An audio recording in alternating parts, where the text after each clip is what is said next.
Баршаңызға қайырлы күн достар, сіздермен бірге Фатима. Бүгін мен сіздерге осындай әдемі ерекше торттың рецептісімен бөліскім келеді. Сіздер торт жақсы көретін болсаңыздар, бірақ қалай жасау керек екенін білмейтін болсаңыздар, менің каналыма қош келдіңіздер. Себебі бүгін мен осындай әдемі көрінетін торттың рецептісімен бөлісетін боламын. Сол үшін де видеоны мұқият соңына дейін қараңыздар. Мінекей, осы торт өте әдемі дәмді болып шығады. Ендеше жасауды бастайық. Ең алдымен тортымыздың пирогын жасап алайық. Ол үшін бізге 4 жұмыртқа қажет. Достар, жұмыртқаларыңыз бөлме температурасында болсын. 4 жұмыртқамызды жарып болған соң, келесі кезекте шекер. Бұл жерде бізге 100 грамм шекер қажет.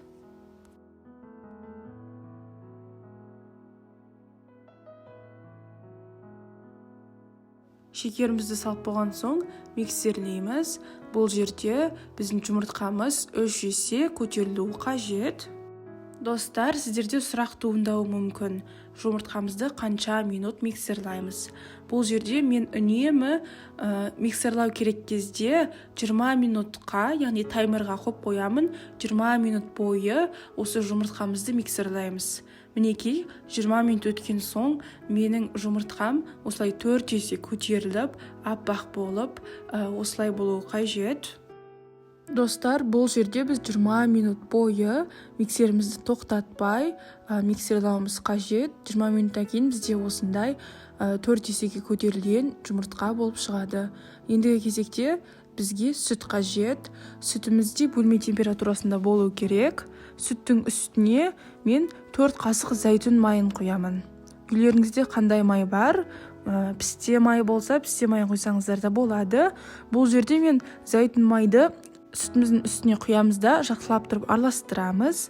Енді осы сүтіміздің үстіне 2 немесе 3 қасық осы жұмыртқадан алып, екеуін қосып жақсылап тұрып араластырамыз. Сосын барып осы жұмыртқамызды араластырған соң сүттің үстіне оны қайтадан жұмыртқаның үстіне құятын боламыз. Жұмыртқамызға сүтімізді құйып болған соң жақсылап тұрып араластырамыз.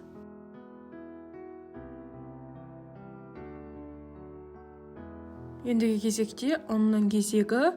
Бұл жерде ұнды мен 2 бөлікке бөліп барып қостым, және де ұнды електен өткізіп барып қосуды кетпеңіздер. Сонда сіздердің пирогтарыңыз көтерілетін болады. Және де ұнымызды қосып болған соң, бұл жерде біз мына видеода көрсетілгендей төменнен жоғарыға қарай араластырамыз. Жұмыртқаларыңызды миксерлаған кезде жұмыртқаларыңыз осылай көтеріліп тұрады ғой. Сол кезде міндетті түрде мына видеода көрсетілгендей астынан жоғарыға қарай араластыруларыңыз керек. Осылай араластыратын болсаңыздар, сіздердің жұмыртқаларыңыз миксерлаған түсіп кетпейтін болады. Ұнымыздың бір бөлігін қосып, жақсылап тұрып араластырып болған соң, ендігі кезекте екінші бөлігінде електен өткізуді ұмытып кетпеңіздер. Достар, осы торттың құрамын мен видеоның астына қалдырып кететін боламын. Сол жерден көріңіздер.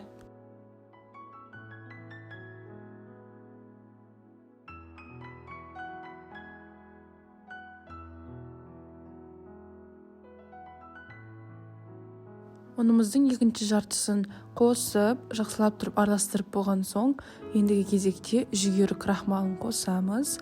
Бұл жерде біз 2 ас қасық жүгері крахмалын қосып, жақсылап тұрып араластырамыз.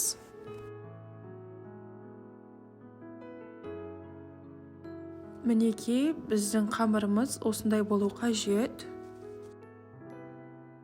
Ендігі кезекте пирог пісіретін ыдысымызға пергамент қағазын төсейміз. Сосын қамырымыздың бәрін ыдысымызға құямыз. Құйып болған соң қамырымызды тегістейміз. Мінекей, осылай тегістейміз. Енді бұл қамырымызды 180 градуста 15 минут пісіріп аламыз. Міне, менің пирогым 15 минутта пісіп шықты. Ендігі кезекте кремін жасайық. Ол үшін бізге сливки қажет. Сливкиміз 33%-тен жоғары болуы қажет. Сливкимізді құйып болған соң бізге 4 ас қасық қант ұнтағы керек.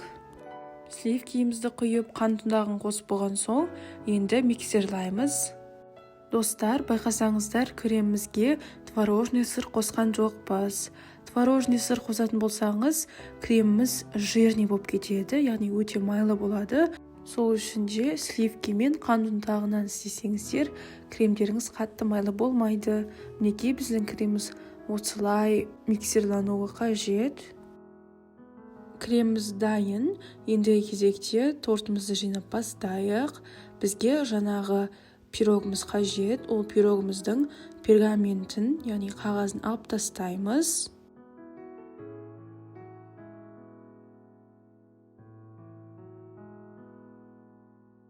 Ендігі кезекте бізге варенье қажет болады. Менде бұл жерде малинадан жасалған варенье. Үйлеріңізде қандай варенье бар? Құлпынай, өріктікі болсын. Сол вареньені алып, осы пирогымызға жағамыз.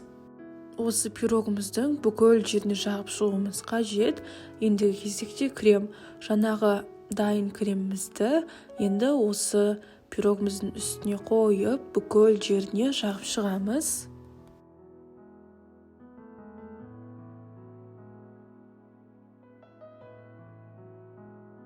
Достар, осы кремімізді жағып болған соң, тортымызды тоңазытқышқа 15 минутқа қойып қоямыз.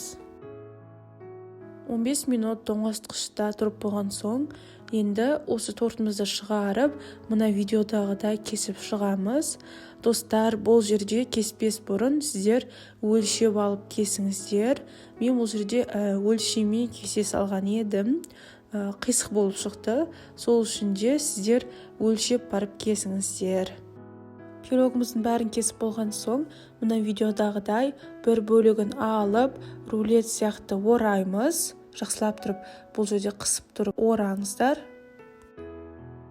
Ендігі кезекте жаңағы ораған пирогыңызды басқа бір ыдысқа қойып, ендігі кезекте оның үстіне кесілген пирогтарыңызды мына видеодағыдай домалақ қылып қойып шығасыздар.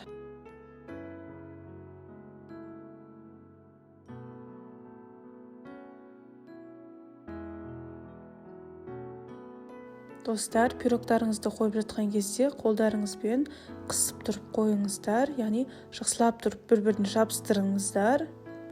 Пирогтарыңызды өлшеп барып кесетін болсаңыздар, шеті шықпайды. Мен жаңа сіздерге айттым, өлшемей кескен соң, осылай кейбір шеттері шығып тұр. Оны пышақтың көмегімен кесіп алып тастасаңыздар болады. Тортымыздың артық жерлерін кесіп алып болған соң, менде осындай пирог пісіретін кольцо бар. Оның көмегімен осылай тортымызға кигізіп, былай қысамыз. Кольцо кигізіп, қысып болған соң, осы тортымыздың бет жағын пакетпен, яғни салафанмен жауып, тоңазытқышқа 1-2 сағатқа қойып қоямыз. Тоңазытқышта 1-2 сағат тұрып болған пирогымызды алып, ендігі кезекте оның үстін сәндейік. Менде мына жерде творожный сыр мен шекер қосылған крем. Бұл екеуін сіздерге көрсеткен жоқпын. Себебі 100 грамм творожный сырға 50 грамм шекер қосып, жақсылап тұрып араластырып, осындай крем салатын ыдысымызға салып, тортымыздың бетін сәндейміз. Үйлеріңізде қандай жеміс-жидектері бар, сонымен сәндесеңіздер болады. Менде бұл жерде құлпынай және де басқа да жидектермен бірге сәндедім. Үйлеріңізде қандай жеміс-жидек бар, солармен сәндей берсеңіздер болады.